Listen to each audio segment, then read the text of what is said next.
Hello, hi, how are you? I'm Allison, Sunshine Girls Painting. And I'm Tone, the son of Sunshine Girls Painting. He is my son, and the sun does not come out of his butt like he might think so. No, just my smile. That's right. He has a great smile. He really does. Okay, so today we want to talk about some decorating type things that we hear about a lot, right? Yeah. Mm-hmm. It's always important to make sure that you have a proper system when you're picking, because you don't want to start with a thing that can be changed or is the hardest to match up to. You want to kind of find the biggest or the most expensive or the most neutral thing to match up against. Well, not the most neutral thing. You want to... Sorry, my apologies. This is why he moves the ladders. No, actually, he is amazing when it comes to colors. It's really difficult sometimes for men to understand and look at colors because of that color blindness is more prominent in men than it is in women. But he doesn't have that. So he's really, really good with colors and figuring out what makes things work. What we have found that has happened is that often when we go into a place, they are bits and piecing it. So they might just replace their countertop this year, and then next year they might buy a couch, and then the year after that they may paint. And then other people, sometimes they're just doing a complete renovation and everything gets done. Regardless of how you're doing it, my recommendation is always to start with the most expensive thing first. So if you are thinking about renovating your house, I would recommend, if you're doing it bits and pieces, start with the kitchen, because you get more of your money back in the resale for kitchens and bathrooms than any other room in the house. Yeah. So if you're going to just insert money into something, that's always a really good place to start. And they tend to be the most expensive. Are really expensive. And they're so beautiful now. I remember when I first got started in the painting, oh my God, bathrooms were ugly, like just ugly. Lighting was ugly. Countertops were ugly. Everything was just ugly. And now they brought more designers in. So now they're more artistic lighting, and sinks are in more interesting, countertops, cabinets, everything is just so much more creative. Yeah, it's much better being in this industry now. The appliances, like stoves and hood ranges, like it's just everything is just so much nicer. Yeah, hood vents. Hood ranges of stuff. I don't know. Can you use them that way? I don't know. Regardless, those things that suck up the air. So if you are doing a renovation or you're trying to block it out, my recommendation is to always start with the most expensive thing first, because it's the most expensive thing to change if you don't like it. So get that right. So if you're doing a kitchen, focus on the countertop, because that's probably going to be one of the more expensive features. Your cabinets are obviously going to be expensive, but usually there's not as many options around that. So what general rule of thumb is what I say is the thing that you are going to keep the longest, that you don't want to have to replace, go the most neutral on. That's very okay. Yeah. So it was in there somewhere. So if you love lime green, you might not want to put it in your cabinets or your countertop. You might want to save it for paint on your walls, because painting, comparatively speaking, is the cheapest change to do in your house.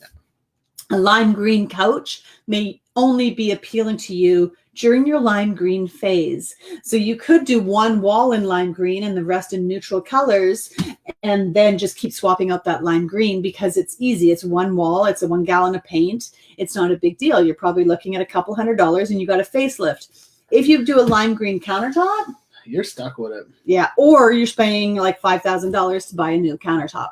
So yeah, unless it's something that I've seen people do their offices, and they had a lime green silestone countertop, and that was their desk, and it was the whole length of their office. It was like a bonus room upstairs, and it was huge, but it was office space, which is a little bit different than kitchen space, right? If somebody ended up buying their house, it may not be a deal breaker to get the lime green office counter. But if kitchen, that could maybe be a deal breaker. Yeah, absolutely. Yeah. When you think about how much time especially spent in places like your kitchen and such as that, you want to make sure that the areas are definitely places that you're going to want to see those colors all the time. Office, you might need that stimulus that pumps you up. So that's why it's important. That's why it might have been important for that person to have the lime green, but you don't need that in a room that most people are going to be in. Not many people in your office but you. Yeah. The other thing too is when you're picking tile, don't do trendy. Right? Tile is hard. It's a pain to replace because you got to chisel it all out and it's stuck on the wall, and then you might have to replace the draw. You know, you don't want to do that more than once. And so pick a white, pick a black. You know what I mean? Like, don't get too crazy with it. And placement of tile too. You really want to pick something that's going to look timeless, something that's going to look good over time. Nobody's going to be able to go, oh yeah, they did that tile, you know, pattern 5 years ago. Yeah, no, we don't like that. That house is dated. Yeah. Right? Yeah, absolutely. Mm-hmm.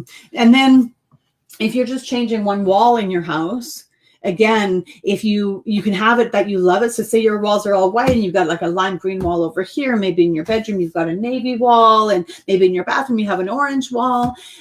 Really, really simple changes, facelifts, fixes, especially if you think about listing it for sale or something, or you're just tired of those colors. Because we go through these color moods, right? Where you like a color for a while and you're just like, if I never see that color again, it'll be too soon. We have a wall in our house that's like that. It changes almost every year. It does, mostly because of her, but...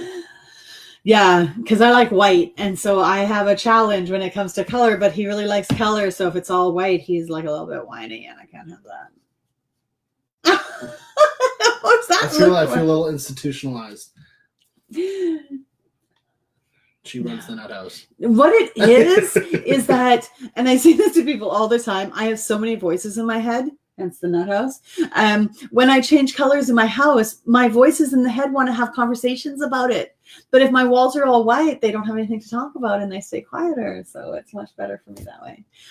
So yeah, when you're picking, back to you, when you're picking things to decorate in your house, pick those most expensive things first. Pick them the most neutral as possible, because you're just going to be happier with them longer over time. And then you can throw in your personality and your throw pillows and your blankets and your footstools and a wall of paint, dishes on the counter, those sorts of things. Those things that are easy to swap out. The little accents, nothing that's going to like overtake a room. Yeah.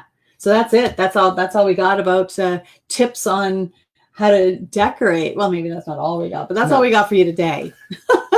It's just simple things that lots of people don't think about. And it's always important when you are trying to match things up, viewing them in the area, how you're going to view them is always important too. Yeah. You don't want to have your couch and hold it right up next to your wall, because you're not going to see it that way. You make sure that you actually think about it, because light is a painter's and designer's worst enemy. Right. And it will change things so fast. And people are like, we've painted rooms, and they're like, oh, well, there's a white, you didn't even paint the corner, there's a white line. I can't paint a line that straight. I'm good, but I'm not that good. And so when you hide lights, it's really hard. So just make sure you're looking at it in the right way. Okay. Did you guys follow that? Because I got confused there for a minute or two, but that could be because I tuned them out a little bit, because I sometimes do that. She's tone deaf. Tone deaf, that's right.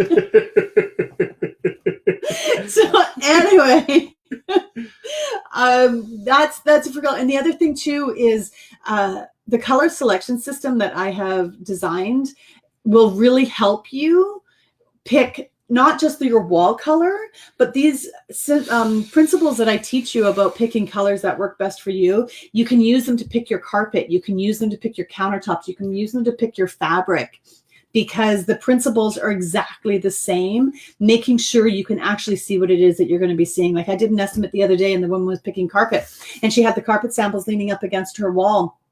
But that's not where you'd be looking at the carpet. And I totally understand why she did it. And I see people doing this all the time. So I'm not picking on her, because everybody does it, because you want to see how the light's catching it. But the light always catches the wall different than it catches the floor. And so the system that I teach you, if you are going to be doing any decorating, any amount of renovations, get me in there to do your color consultation right away, so that you can apply these principles when you're picking a countertop. Because often what people will do is they'll put a chip like this. This is an Amazon card, so it's not really a countertop chip. We were prepared. We were so prepared. But they will put it on top of the countertop that they already have, which will totally distort how you're going to see it. So I can also help you pick those things as well. Yeah. She explained it better than I did. Oh, and the other thing too is you probably are going to have like 2 types of flooring that you like, or 3 types of flooring. You're going to bring home some wood floors, and you're going to go, well, I like these 3 ones, and that's it.